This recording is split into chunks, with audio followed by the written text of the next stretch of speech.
ఒక్కొక్క సినిమాకి ఒక ఒక ఆరా అవునండి. ఫస్ట్ నుంచి కూడా. అవును. సో బలగం ఆ రేంజ్ ఆరా అయితే లేదు. అంటే రిలీజ్ అయిన తర్వాత దానికి వచ్చిన ఇంపాక్ట్ కి రిలీజ్ ముందు దానికి ఉన్న దానికి సంబంధం లేదు. సో ఇప్పుడు మీకు ఆబ్వియస్ గా చిన్నపాటి కంపారిజన్ అయితే వచ్చేస్తుంది. ఎందుకంటే మీరంతా Definitely. ఫ్రెండ్స్ ఇదంతా.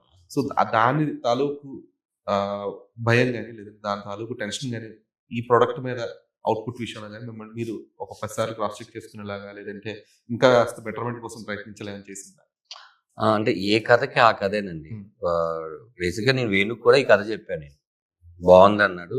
2-3 ఇంటర్వ్యూస్కి వెళ్ళినప్పుడు కూడా ఎవరైనా అడిగితే చాలా మంచి కథ అని తను కూడా చెప్పాడు. అయితే నేను ముందు అది పెట్టుకోకూడదు అనుకున్నానండి. ఎప్పుడైనా సరే ఏదో ఒక దాని పై స్థాయికి వెళ్ళాలని మనం పెట్టుకున్నప్పుడే ఆ ప్రోడక్ట్ మనం కిల్ చేసేస్తాము. మన ప్రోడక్ట్ మనదే.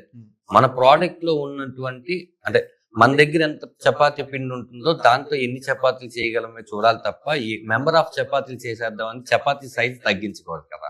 నేను అలా పెట్టుకోలేదండి. ఇది తండ్రి కొడుకులు, ఇది ఒక యూనివర్సల్ ఎమోషన్. ఈ ఎమోషన్ కూడా బాగుంటే అందరు చూస్తారు అని.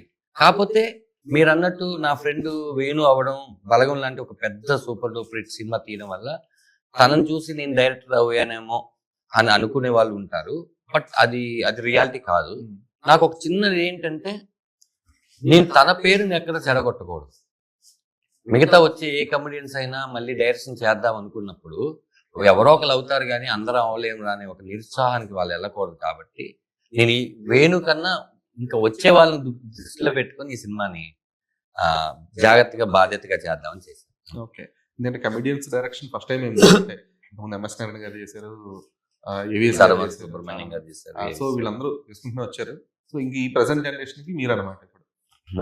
చూడండి, అంటే నేను అన్ని సినిమాలు డైరెక్షన్ చేయలేనండి. అంటే నాకు ఇది అవసరం కాబట్టి నేను చేశాను.